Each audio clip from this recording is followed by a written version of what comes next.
چلے بھائی، یہ وقار الحسن صاحب ہیں، یہ پوچھ رہے ہیں اگر انسان کو کسی بیماری کی وجہ سے وہ انسانوں سے دور ہو جائے تو کیا اس کو بھی تسلیم کرے؟ کیونکہ اب وہ نیکی نہیں کر سکتا، انسان کے پاس نہیں جا سکتا، نیکی تو ہوتی ہی انسان کے ساتھ ہے، ایسے میں وہ کیا کرے؟ دیکھیں، یہ تو بڑی آسان بات ہے۔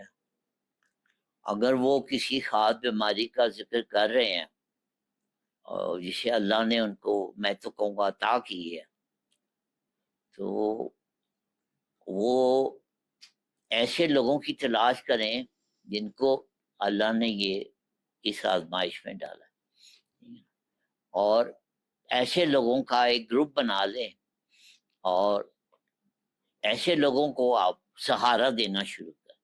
ٹھیک ہے؟ جو بیماری آپ کو ہے، اسی بیماری میں جو لوگ گرفتار ہیں ان کی مدد کرنی شروع کر دیں۔ ٹھیک ہے؟ اور وہ لوگ آپ کو ویلکم کریں گے، وہ آپ سے پرہیز نہیں کریں گے۔ ٹھیک ہے؟ ایک دفعہ مولانا روم نے دیکھا، یہ چونکہ وہ ہم ایران کی نسبت سے وہ بات بھی ایران زمین پہ بیٹھے ہیں، تو ایک کوا اور ایک ہنس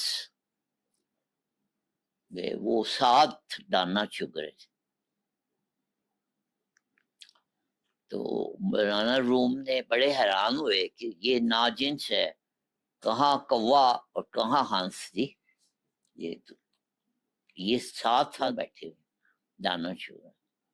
تو کہتے ہیں قریب گیا تو میں نے جا کے دیکھا کہ وہ دونوں جو تھے وہ زخمی تھے، زخمی ہونے کی وجہ سے وہ کٹھے تھے۔ جب انسان کو درد عطا ہوتا ہے پھر وہ دوسرے درد والے کی تلاش کرتا ہے، اس کو ہی ہمدرد کہتے ہیں۔ ہمدرد کا مطلب ہوتا ہے جو درد آپ کو ہے وہی درد دوسرے کو ہے، وہ ہمدرد ہوتا ہے۔ ٹھیک، اس کے بغیر وہ ہمدرد نہیں ہو سکتا۔ اگر اس کو وہ درد ہے ہی نہیں، اس نے آپ سے کیا ہمدردی کرنی؟ ٹھیک، ہمدردی اس نے کرنی ہے جس کو وہ زخم لگا ہوا۔ ٹھیک ہے، یہ تو جو زخمی لوگ ہوتے ہیں وہ کٹھے بیٹھتے ہیں